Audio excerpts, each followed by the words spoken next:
नमस्कार, आप देख रहे हैं न्यूज 18 यूपी उत्तराखंड। मैं हूं आपके साथ मेनका चौधरी। यूपी में 37 पीपीएस अधिकारियों का प्रमोशन हुआ है। प्रदेश में 37 डिप्टी एसपी अब एएसपी बन गए हैं। 37 अफसरों को एएसपी पद पर तैनाती मिली है। 37 पीपीएस अफसरों के प्रमोशन का आदेश जारी हो गया है। तो बड़ी खबर इस वक्त उत्तर प्रदेश में, जहां पर 37 एसपी एएसपी बनाए गए हैं, इन्हें प्रमोट किया गया है। प्रमोशन का आदेश जारी हो गया है।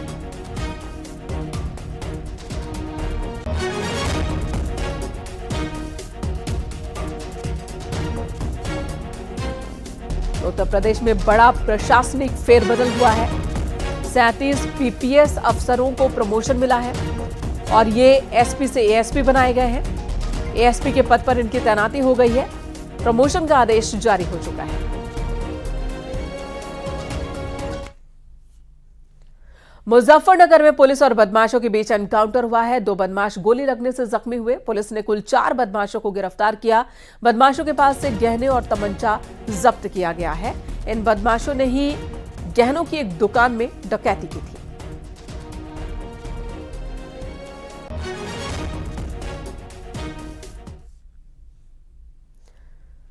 उधर सीतापुर में बीएसए की बड़ी कार्रवाई। बीएसए ने 5 टीचर्स को बर्खास्त किया है। 4 साल से गैर हाजिर चल रही थी ये टीचर्स। नोटिस के बावजूद स्पष्टीकरण नहीं दे पाई, जवाब नहीं दे पाई है, जिसके बाद इन पर यह एक्शन लिया गया है।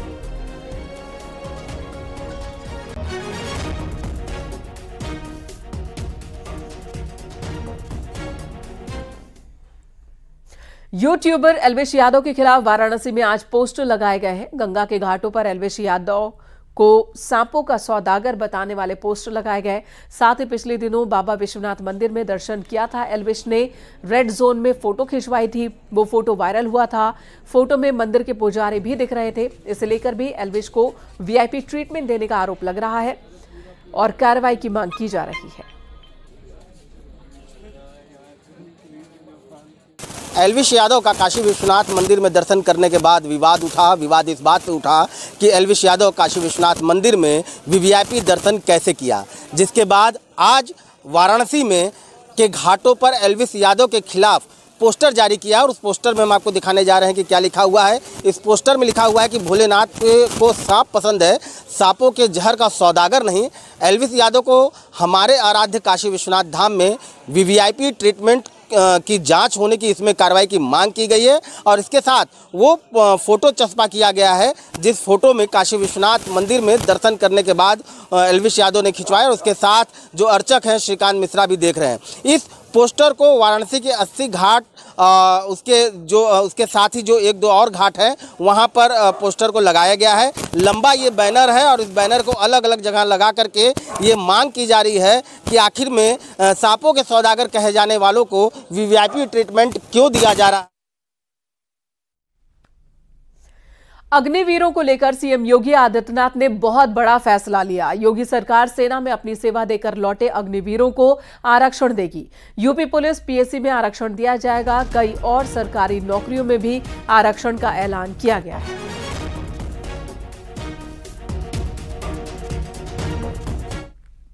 अपने सीआरपीएफ ने, सीआईएसएफ ने, अन्य तमाम हमारे जो पैरामिलिट्री हैं उन्होंने भी इस बात की घोषणा की है और उत्तर प्रदेश सरकार ने भी इस बात को कहा है कि अग्निवीर की योजना जैसे आगे बढ़ती है और जब ये अपनी सेवा के बाद वापस आएंगे तो हम उत्तर प्रदेश पुलिस सेवा में पीएससी में इन नौजवानों को प्राथमिकता के आधार पर समायोजन की एक सुविधा देंगे, वेटेज देंगे। उनके लिए एक निश्चित आरक्षण की सुविधा हम अपनी सेना, अपनी पुलिस में उपलब्ध करवाएंगे। एक ट्रेन मैन पावर हमें मिलेगा, अनुशासित युवा हमें मिलेगा और इसका लाभ राज्य लेने के लिए पूरी तरह हम लोग प्रतिबद्ध होंगे।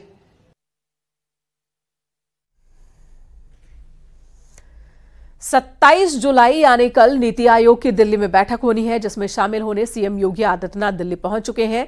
सीएम योगी दिल्ली में कई बड़े नेताओं से मुलाकात कर सकते हैं। वहीं गवर्निंग काउंसिल की बैठक से पहले सीएम योगी आदित्यनाथ की पीएम मोदी से मुलाकात संभव है। बीजेपी के राष्ट्रीय अध्यक्ष जेपी नड्डा और गृह मंत्री अमित शाह से भी सीएम योगी की मुलाकात हो सकती है। फिलहाल मुलाकात का वक्त तय नहीं है। नीति आयोग की बैठक के बाद दिल्ली स्थित बीजेपी मुख्यालय में बीजेपी शासित राज्यों के सीएम और डिप्टी सीएम की भी एक मीटिंग होनी है, जिसकी अध्यक्षता प्रधानमंत्री करेंगे। सीएम योगी आदित्यनाथ इस मीटिंग का भी हिस्सा होंगे। सीएम के साथ ही दोनों डिप्टी सीएम भी इस मीटिंग का हिस्सा होने वाले हैं।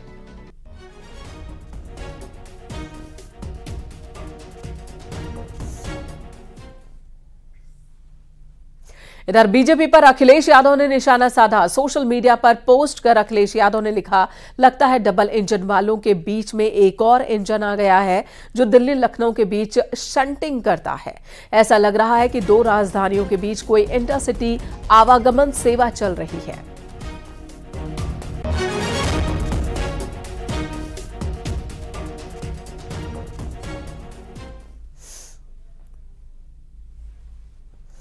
बुधवार को सीएम योगी आदित्यनाथ और सिराथू से एसपी विधायक पल्लवी पटेल की मुलाकात को लेकर समाजवादी पार्टी के अध्यक्ष अखिलेश यादव ने चुटकी ली। उन्होंने कहा कि पल्लवी पटेल पीडीए परिवार के सदस्य हैं, तो हम उनकी सदस्यता नहीं छीनेंगे। पल्लवी पटेल जी मुख्यमंत्री से मिल रही हैं लगातार। अच्छा, मुख्यमंत्री से आप मिलाओ, हम मिलाएं, कौन मिलाए? सब जाए मिलने जाओ, क्या मिलेगा वहां? मिलेगा क्या बताओ? कोई सदस्य बना देंगे वो? है? बस ये सदस्यता बचा लो हमारी। चलो उन्हें छोड़ दिया, नहीं माने पीडीए की परिवार की है तो सदस्यता ना ली जाए उनकी। ये काम मुख्यमंत्री नहीं कर सकते, हम ही कर सकते हैं। ये काम मुख्यमंत्री नहीं कर सकते। पीडीए परिवार की आधी आबादी है तो आधी आबादी के खिलाफ हम लोग कार्रवाई नहीं करेंगे। लखनऊ की एमपी एमएलए कोर्ट ने एसबीएसपी विधायक बेदीराम और निषाद पार्टी विधायक विपुल दुबे पर आरोप तय कर दिए। गैंगस्टर एक्ट में दोनों पर आरोप तय हुए हैं। डिस्चार्ज अर्जी भी एमपी एमएलए कोर्ट ने खारिज कर दी है। मामले में जल्द ही गवाही भी शुरू की जाएगी। दोनों पर रेलवे की ग्रुप डी परीक्षा में सेंधमारी का आरोप है। 2006 का ये मामला है, तब पेपर लीक हुआ था। एसटीएफ ने दोनों की गिरफ्तारी भी की थी। एसटीएफ ने कृष्णानगर कोतवाली में दोनों पर गैंगस्टर एक्ट के तहत केस दर्ज करवाया था।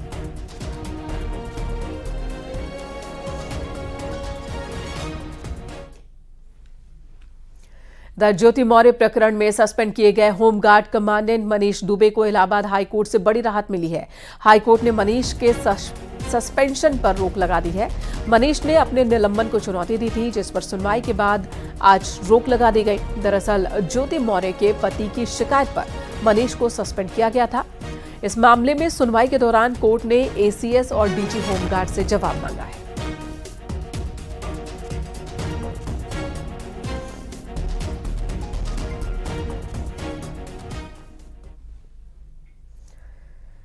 गाजियाबाद में हिंदू युवा वाहिनी के कार्यकर्ताओं ने दुधेश्वर नाथ मंदिर के पास दुकानों के बाहर गर्व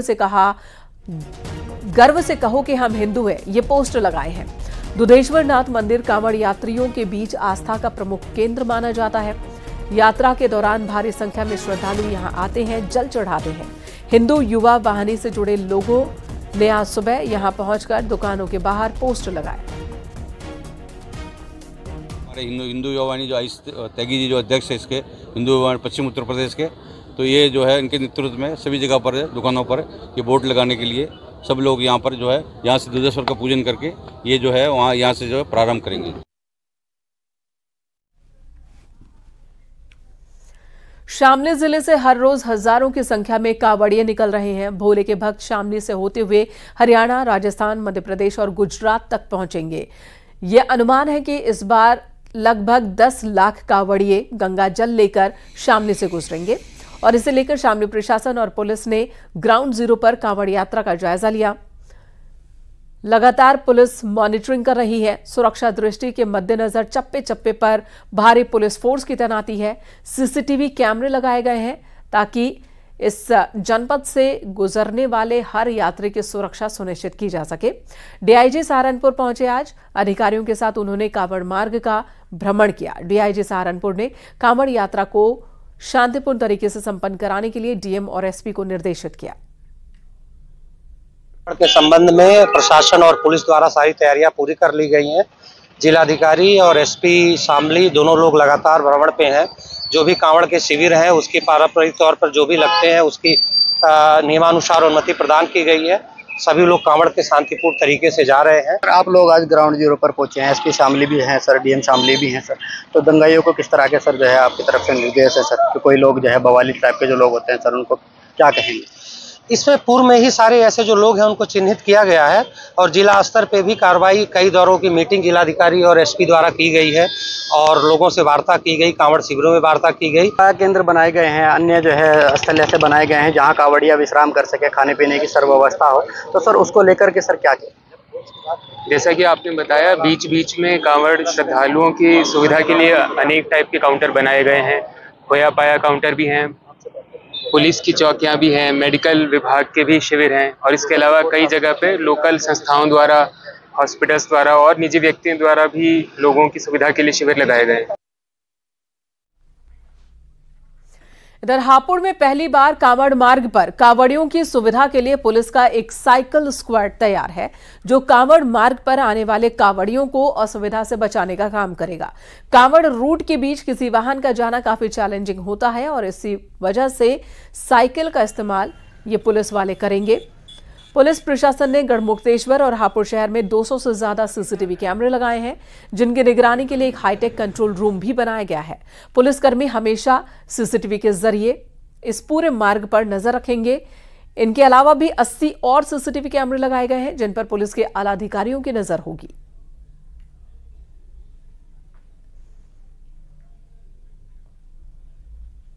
आज यहाँ इस प्रकार का एक जो है नवीन प्रयोग किया गया है और क्योंकि आपको मालूम है जब भीड़ बहुत ज़्यादा होती है तो उसके बीच में वाहनों का चलना न सिर्फ मुश्किल हो जाता है बल्कि ख़तरनाक भी है कांवड़ियों के लिए भी। तो हमने इस प्रकार से भी अपने कर्मचारी रखे हैं जो कि साइकिल के ऊपर बैठ करके जो है इसमें गतिमान रहेंगे और जहाँ भी आवश्यकता होगी वहाँ पे तुरंत अपना फोकस को जो है अपना अटेंशन को केंद्रित करेंगे।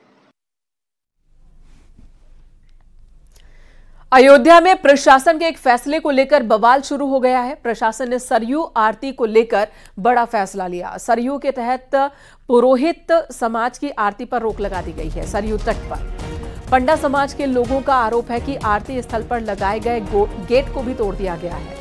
पुरोहित समाज ने अनशन पर बैठने की चेतावनी दी है। आपको बता दें, अयोध्या में 3 तरह की सरयू आरती हर रोज होती है, लेकिन अब प्रशासन की ओर से पंडा समाज की आरती पर रोक लगा दी गई है। डीएम साहब ने 2 व्यक्ति को भेजा हमारे पास और कहा इसको अभी तक आपने गेट वगैरह उखाड़ा नहीं है, इसको उखड़वाइए, नहीं हमको मजबूरन उखड़वाना पड़ेगा। जिसका परिणाम स्वरूप ये हुआ कि शाम को लगभग 8:30 बजे आरती के बाद सीओ साहब अपने दल बल के साथ आकर के और हमारे गेट को तोड़ फोड़ करके गिरा दिया। और अगली खबर मेरठ से। यूजीसी CSIR नेट परीक्षा में सेंधमारी के मामले में यूपीएससी टूल डाउनलोडेड है। साथ ही 2 आरोपियों को हिरासत में लिया गया।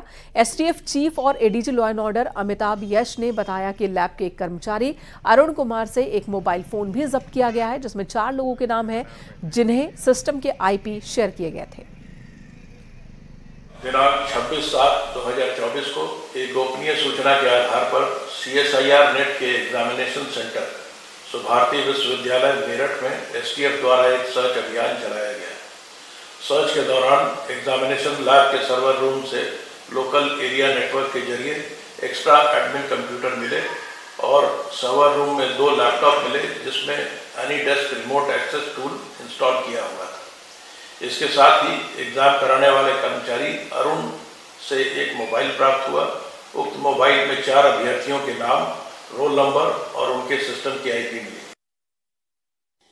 पश्चिम उत्तर प्रदेश के मेरठ में नेट परीक्षा में सेंधमारी का बड़ा मामला सामने आया है। सुभारती विश्वविद्यालय में एसटीएफ की टीम ने रेड की है। मैं आपको दिखा सकता हूं तस्वीरें।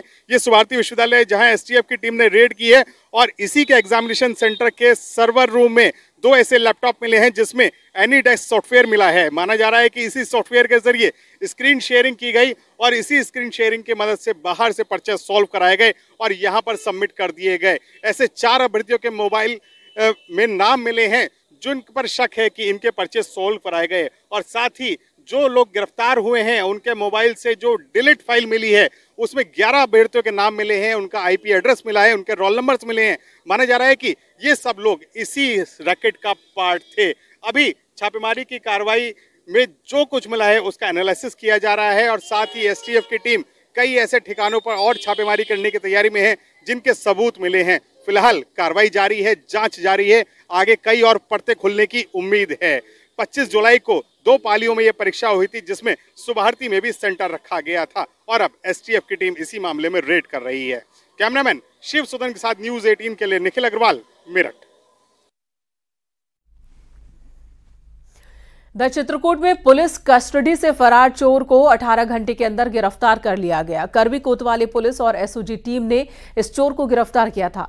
उसके पास से चोरी के जेवरात और तमंचा बरामद किए गए थे, लेकिन चोर पुलिस को चकमा देकर भाग निकला था, जिसके बाद ड्यूटी पर तैनात सिपाही और होमगार्ड के खिलाफ केस दर्ज हुआ था। फिलहाल इस चोर को पकड़ लिया गया है। रात्रि में ड्यूटी पर तैनात दीवान जी की लापरवाही से ये चोर चकमा देकर के फरार हो गया।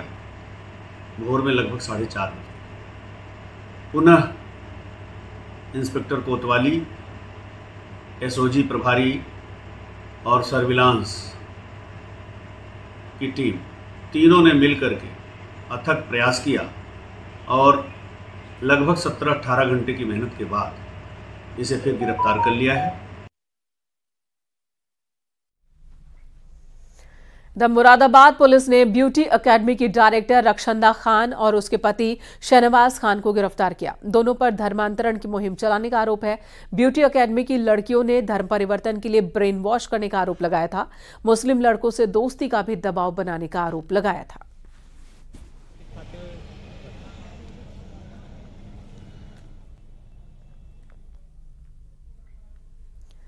माफिया अतीक के गिरोह पर एक्शन लगातार जारी है और इसी कड़ी में आज अशरफ के साले सद्दाम की फॉर्च्यूनर जब्त की गई। बरेली पुलिस ने प्रयागराज में कुर्की की कार्रवाई की। सद्दाम अभी जेल में बंद है। उमेश पाल हत्याकांड में भी सद्दाम की मिलीभगत पाई गई थी। सद्दाम अतीक की काली कमाई खपाने का भी काम करता था।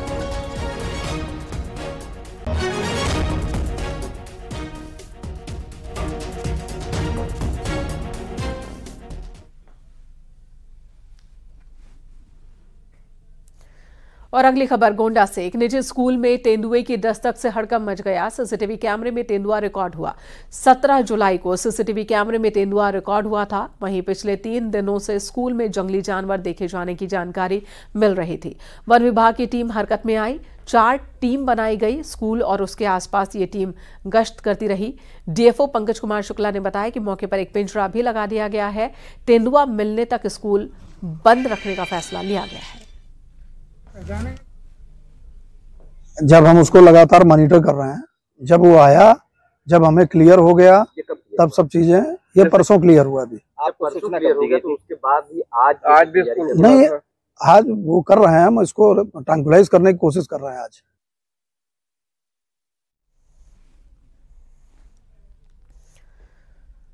मथुरा में एक हादसा हुआ। बाइक सवार लड़के हादसे का शिकार हो गए। 2 लड़कों की मौके पर ही जान चली गई, जबकि 2 बुरी तरह से जख्मी हो गए। चारों आगरा के रहने वाले थे और बाइक से हरिद्वार जा रहे थे। बारिश की वजह से बाइक फिसली और डिवाइडर से टकरा गई। यमुना एक्सप्रेसवे पर यह हादसा हुआ है।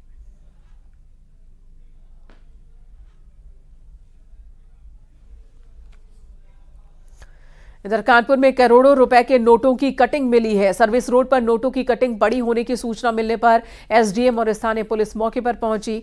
आरबीआई और इनकम टैक्स की टीम को भी बुलाया गया, जिसके बाद नोटों की कटिंग को कब्जे में लेकर जांच की शुरुआत कर दी गई है। अरौला थाना क्षेत्र के मेड़ुआ गांव रोड पर नोटों की ये कटिंग मिली है। भाजपा राज में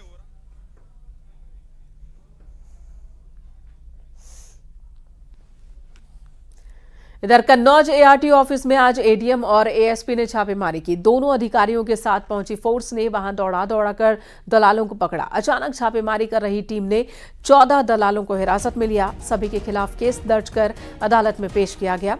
सभी के खिलाफ केस दर्ज कर लिया गया है और इन्हें जेल भेजा गया। ऑफिस कन्नौज के बाहर कुछ लोगों ने अपनी दुकानें खोल ली हैं और मड़ैया डाल ली हैं और वहां पर बैठे रहते हैं। जो भी आरटीओ ऑफिस में किसी काम से आते हैं लोग, लाइसेंस बनवाने या रिन्यूअल कराने या अपना चालान का भुगतान कराने, तो वो उन्हें धमकाते हैं, कहते हैं कि हमारे माध्यम से तुम्हारा काम हो सकता है, नहीं तो तुम्हारा काम नहीं होगा, और इस तरह से उनसे अवैध वसूली करते हैं। इस सूचना पर आज एडीएम प्रशासन मेरे व सीओ सिटी और सीओ अंडर ट्रेनिंग और कोतवाली प्रभारी के साथ पुलिस टीम लेकर दबिश दी गई, जिनमें 14 लोगों को मौके से हिरासत में लिया गया। फिरोजाबाद के रहने वाले 4 टीचर्स की तलाश में है पुलिस। चारों पर फर्जी प्रमाण पत्र के जरिए नौकरी हासिल करने का आरोप है। काफी अच्छी रकम कमाने के बाद सरकार को चूना लगाकर फरार हो गए। अमेठी की पुलिस चारों की तलाश में जुटी है। फिरोजाबाद पुलिस भी सतर्क है और चारों फर्जी शिक्षकों की फोटो सोशल मीडिया पर भी जारी की गई है। योग पंजीकृत हुआ था जिसमें कुछ लोग फर्जी सर्टिफिकेट के आधार पर शिक्षक नियुक्त हुए हैं। उनके खिलाफ वहां जांच की गई है और कार्रवाई हुई है। उस अभियोग में 4 अभियुक्त हैं जो हमारे सिकोहाबाद और मक्खनपुर के रहने वाले हैं। इनके बारे में हम लोग को सूचना प्राप्त हुई है। हम लोग इनकी छानबीन में लगे हुए हैं और जनपद अमेठी पुलिस को जो भी अपेक्षित सहयोग है वो हम लोग प्रदान कर रहे हैं। प्रयास यह है कि जो अभियुक्त गण हैं उनकी गिरफ्तारी सुनिश्चित की जाए। उधर अलीगढ़ में कैंटर और रोडवेज बस की टक्कर हुई। हादसे में 2 लोगों की मौत हो गई जबकि 33 लोग जख्मी हो गए। आजाद नगर डिपो की बस कानपुर से दिल्ली की ओर जा रही थी, तभी हादसा हुआ। बस का अगला हिस्सा पूरे तरीके से ही डैमेज हो गया। सीएम योगी ने भी घटना का संज्ञान लिया है। बीती रात थाना अकराबाद पन्याठी चौकी क्षेत्र जसरतपुर पेट्रोल पंप के सामने जीटी रोड पर ड्राइवर की नींद लगने के कारण ट्रक व एक यात्री बस का एक्सीडेंट हो गया। सूचना प्राप्त होते ही पुलिस व एम्बुलेंस तत्काल मौके पर पहुंची। घायलों को तत्काल मलखान सिंह हॉस्पिटल व जीएनएमसी में एडमिट कराया गया है। दौरान इलाज ट्रक चालक व एक वृद्ध महिला की मृत्यु हो गई है। शेष 31 घायलों को डॉक्टरों से समन्वय स्थापित कर बेहतर इलाज मुहैया कराया जा रहा है। सभी को खतरे से बाहर बताया गया है। क्षतिग्रस्त वाहनों को मौके से हटाकर यातायात को सुचारू किया गया है। आज राहुल गांधी सुल्तानपुर की एमपीएमएलए कोर्ट में पेश हुए, जहां राहुल गांधी ने अपने बयान दर्ज करवाए। राहुल ने अपने ऊपर लगे सभी आरोपों से इनकार कर दिया। साथ ही कहा कि उन्हें राजनीतिक कारणों से फंसाया गया है। ये मामला साल 2018 का है। कर्नाटक चुनाव के वक्त जब प्रेस कॉन्फ्रेंस में राहुल गांधी ने गृह मंत्री अमित शाह को लेकर एक बयान दिया था और उसी बयान को लेकर सुल्तानपुर बीजेपी के जिला उपाध्यक्ष ने मानहानि का केस दर्ज कराया। उन्होंने आरोपों से इनकार किया और ये कहा कि हमको पॉलिटिकल वजह से फंसाया जा रहा है और हमारी इमेज खराब करने के लिए, और उनसे द्वारा माननीय न्यायालय द्वारा जो भी क्वेश्चन किया गया उसका उत्तर उनके द्वारा दिया गया और पत्रावली 12/8 को एविडेंस में लगी है। हमारी तरफ से साक्ष्य प्रस्तुत किया जाएगा। जज साहब ने कुछ रिवर्ट में कुछ कहा? जज साहब ने उनसे क्वेरी किया। उन्होंने बताया कि हमको पॉलिटिकल कारणों से फंसाया गया है, हमारी इमेज खराब करने की वजह से, छब धूमिल करने के कारण।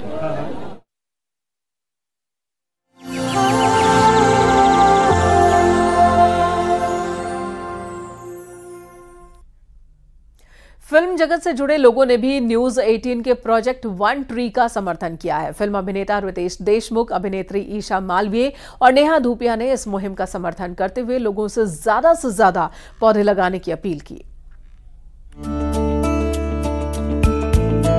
I am Ritesh Deshmukh. I stand in support of Network 18's Project 1 Tree. I completely stand with Network 18's Project 1 Tree. I stand in support of Network 18's Project 1 Tree.